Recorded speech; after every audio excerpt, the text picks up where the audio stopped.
नमस्कार दोस्तों, मैं हूं CA Harish and welcome back to my channel.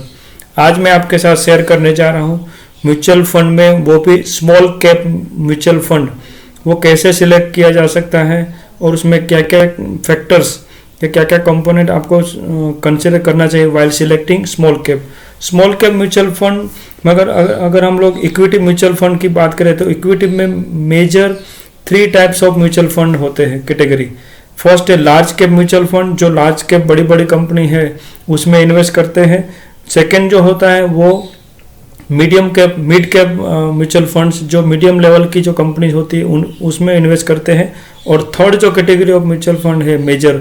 वो है स्मॉल कैप म्यूचुअल फंड। तो स्मॉल कैप म्यूचुअल फंड है वो छोटी छोटी कंपनीज में इन्वेस्ट करते होते हैं। तो एज ए इंडिविजुअल इन्वेस्टर मेरा यहाँ पे आपको ये सजेशन रहेगा कि अगर आप इंडिविजुअल इन्वेस्टर हो और आपको लार्ज कैप में, तो आप डेफिनेटली कभी भी अच्छी कंपनी है जो टॉप 50 कंपनी है या टॉप 30 कंपनी इन्वेस्ट करोगे तो उसमें रिस्क ज़्यादा नहीं रहता है, क्योंकि वो ऑलरेडी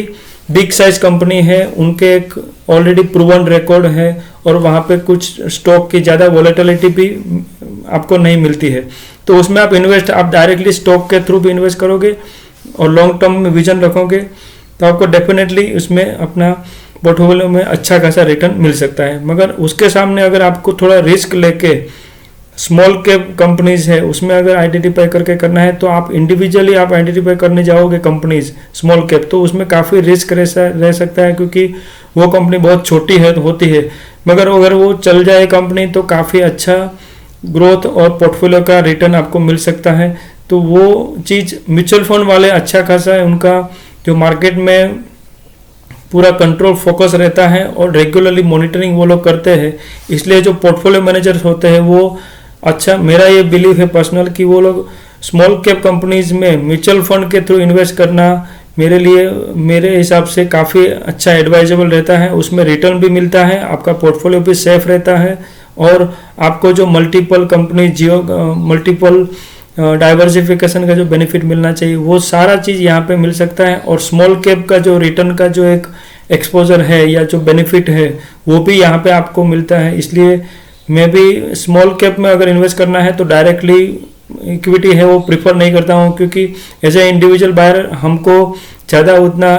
नॉलेज नहीं होता या इन्फॉर्मेशन हमारे पास इतनी नहीं रहती है। इसलिए वो चीज़ कभी कभी अच्छी कंपनी हम सिलेक्ट या आइडेंटिफाई नहीं कर सकते हैं। वो चीज़ म्यूचुअल फंड के थ्रू हम लोग इन्वेस्ट करेंगे तो वहाँ पे ये बेनिफिट हमको मिल सकता है। तो मैं इक्विटी में यहाँ पे स्मॉल कैप इक्विटी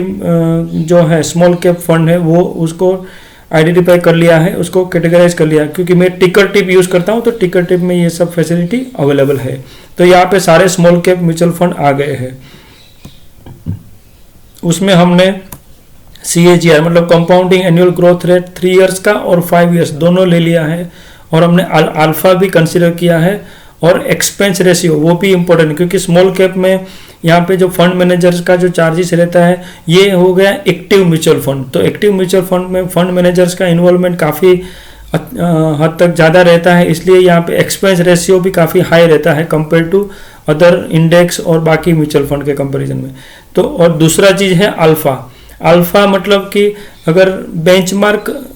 इंडेक्स का रिटर्न के साथ कंपेयर किया जाए ये म्यूचुअल फंड का particular Nippon India small cap fund, तो उसमें बेंचमार्क से कितना हायर रिटर्न आपका ये पर्टिकुलर म्यूचुअल फंड जनरेट करके दे रहा है उसको बोलेंगे हम अल्फा। मतलब फॉर एग्जांपल इसमें अगर 4.37 का अल्फा है तो बेंचमार्क रिटर्न जो है बेंचमार्क इंडेक्स का पूरा रिटर्न जो रहता है वो उससे ये 4% ज़्यादा आपको 4.37% ज़्यादा रिटर्न अर्न करके दे सकता है। तो जितना ज़्यादा और जितना पॉजिटिव अल्फा रहेगा उतना बेटर है, उतना म्यूचुअल फंड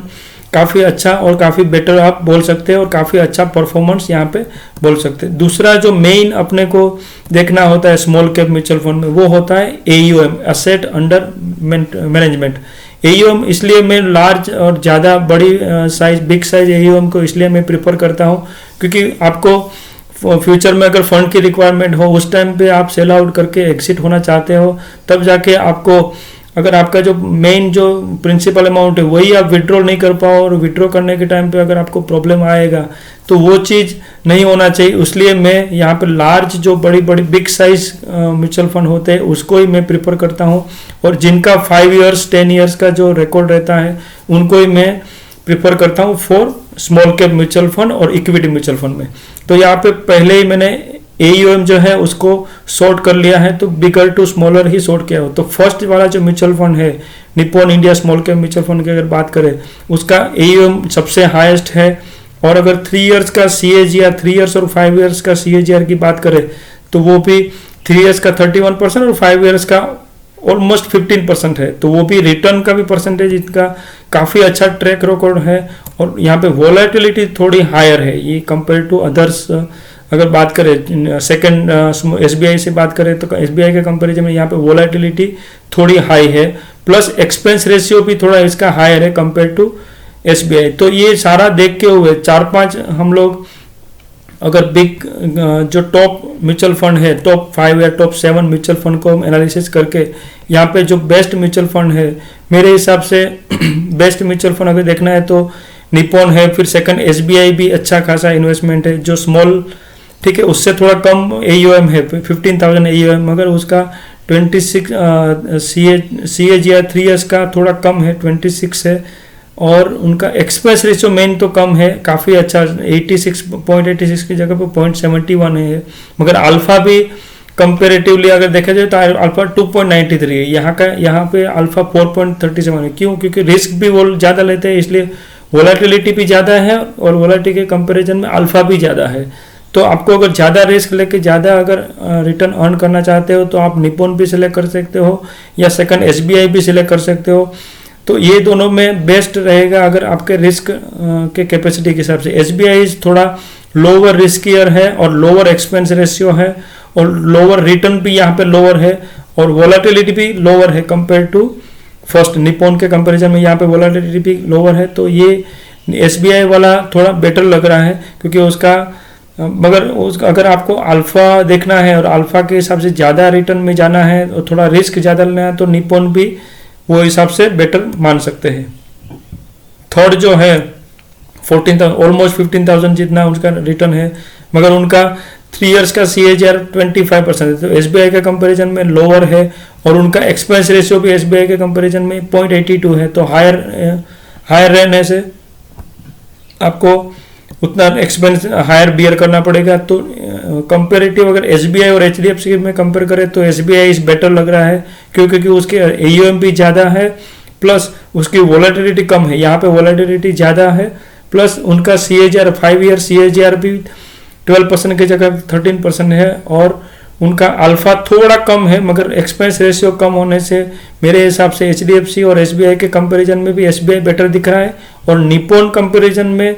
निप्पॉन और SBI का कंपैरिजन में निप्पॉन SBI बेटर दिख रहा है, मगर अगर ज़्यादा रिटर्न रिस्क लेना है तो फिर निप्पॉन इज ऑल्सो बेटर, क्योंकि उसका AUM भी अच्छा है। अगर fourth category axis small cap की बात करें तो उसमें यहाँ पे रिटर्न कम ही है, क्योंकि धीरे धीरे लोअर ही होता रहा है, 3 इयर्स का लोअर है, प्लस एक्सपेंस रेशियो तो काफ़ी अच्छा लोअर है 0.51 ही है, मगर अल्फा भी